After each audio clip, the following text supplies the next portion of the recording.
Everyone, I'm Diana Williams. And I'm Bill Ritter. We begin with a fatal shooting of a rap music legend.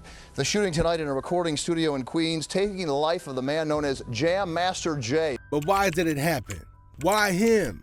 Those are just some of the questions of those who loved him, especially in the world of hip-hop, asking when they felt the shock of his sudden absence. He was brutally murdered in his recording studio, doing what he loved most. Well, this is a crazy story of Jam Master Jay.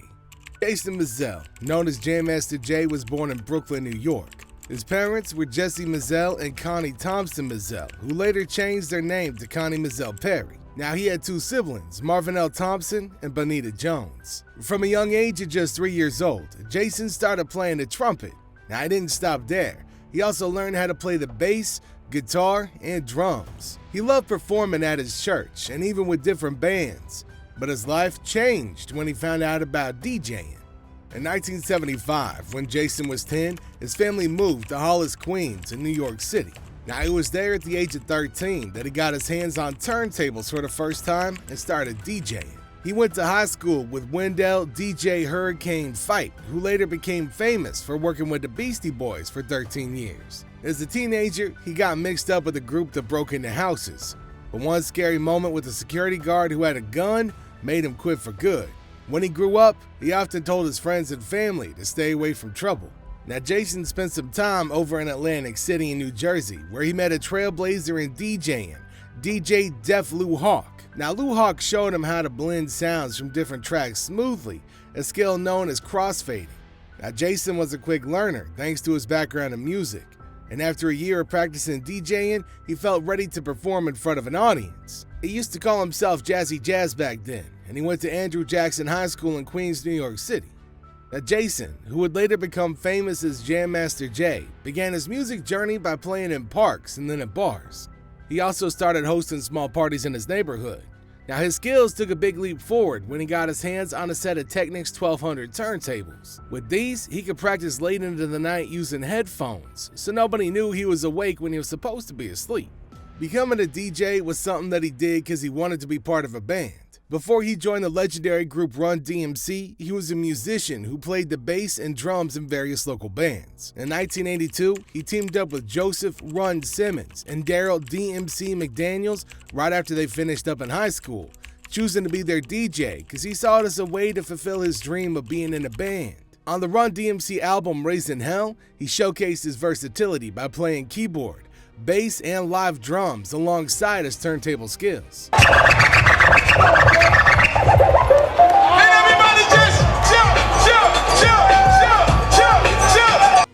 Jam Master Jay stayed true to his roots, living in Hollis, Queens for his entire life. In 1989, he founded Jam Master Jay Records, which is remembered for signing big names like 50 Cent and Onyx. Unfortunately, the label closed down after Jay's tragic death on October 30th, 2002.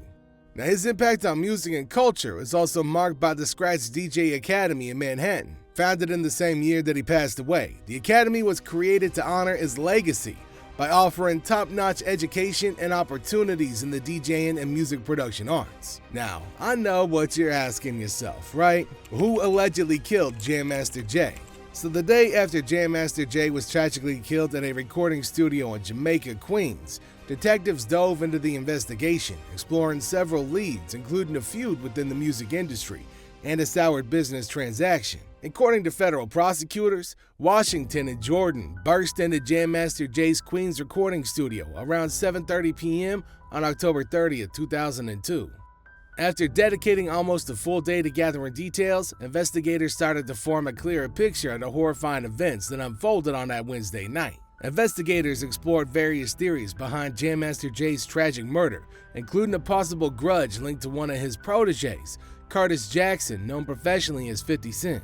Now, 50 Cent, who had already survived the shooting incident in 2000, had released a hit single that critiqued gangster rap. Following the murder of Jam Master Jay, the police took precautionary measures for 50 Cent's safety. Now, they went to Mars 2112, a club in Midtown Manhattan where 50 Cent was scheduled to perform that Wednesday night. Due to the circumstances, his performance was called off and the police arranged for security detail to ensure his safety. Another angle being considered by the police was a financial dispute. Now, this theory suggested that disagreements over money might have been a motive for the crime. On that fateful Wednesday evening around 7:30 p.m., Jam Master Jay and Yuriko Rincon, described as someone who often hung around the studio, were immersed in a video game, playing on an Xbox. They were lounging comfortably, engaging in their video game, with a woman seated nearby on a different couch. Now, she was there with a friend, hoping that Jam Master Jay would agree to record them. The studio was equipped with a security measure, a closed-circuit monitor positioned above their television, which allowed them to see anybody approaching through the hallway. Meanwhile, in the adjacent control room, there were 3 individuals: the woman's friend, one of the studio's co-owners, and a rapper from Albany. Unexpectedly, 2 men entered the lounge. Now, it seemed like they had easy access, as no one remembered them being buzzed in, suggesting that the door might have been left open. Witnesses shared with the police that while one of the intruders stayed near the entrance, the other, who was masked and carrying a weapon, issued a chilling command to the 3 of them, demanding, "Don't look at me, look at the floor." He then moved to Jam Master Jay, altering the course of the evening irrevocably.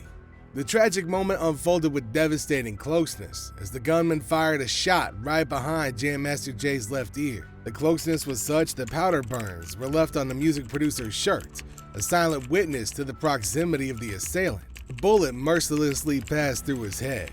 In a chaotic and sudden stumble, the gunman fell, landing in Mr. Rincon's lap. Another shot rang out during the struggle, wounding Mr. Rincon in the leg. Now, despite this, Rincon later expressed to the police his belief that the gunman's intention might have been to fire again at Jam Master Jay. Following this horrific act, the 2 assailants made a swift escape down the stairs and vanished into the night. The co-owner of the studio, upon realizing the gravity of what had occurred, rushed outside to the street in a desperate search for the culprits, only to find that they disappeared without a trace. In the aftermath, police discovered 2 spent .40 caliber shell casings in the lounge, a stark testament to the violence that had occurred. Near the scene in a parking lot, they found a loaded .380 caliber semi-automatic handgun. Although it wasn't the weapon used in the murder, its presence added to the mystery of the crime. The investigation considered the possibility of a music industry feud as a motive, particularly focusing on a rivalry involving 50 Cent, a protege of Jam Master Jay. Now, 50 Cent, known for his hit single mocking the ostentatious lifestyle of certain gangster rappers, had been signed by Jam Master Jay, marking the beginning of his music career. Both hailing from Hollis, Queens, they shared more than just a professional relationship. There was a deep, enduring bond between the 2 of them. On the night of Jam Master Jay's untimely death, 50 Cent was preparing to perform, unaware of the tragedy that had unfolded. The news of his mentor's death would undoubtedly have been a profound shock, highlighting the harsh and unpredictable nature of the world that they navigated.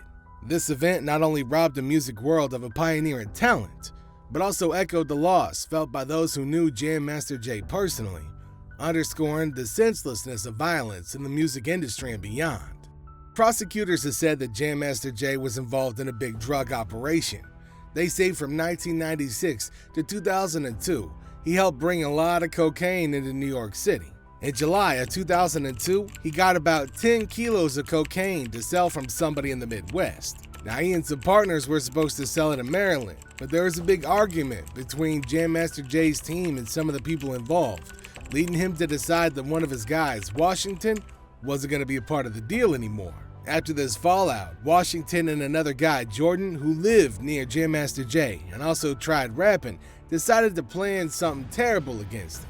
Now, court documents lay out the sad story of how a disagreement spiraled way out of control. Well, what do you think drove the people closest to him to conspire against him, leading to his untimely demise? Drop your thoughts in the comments section down below. Don't forget to hit that like button and subscribe for more intriguing content. Until next time, stay curious and stay safe.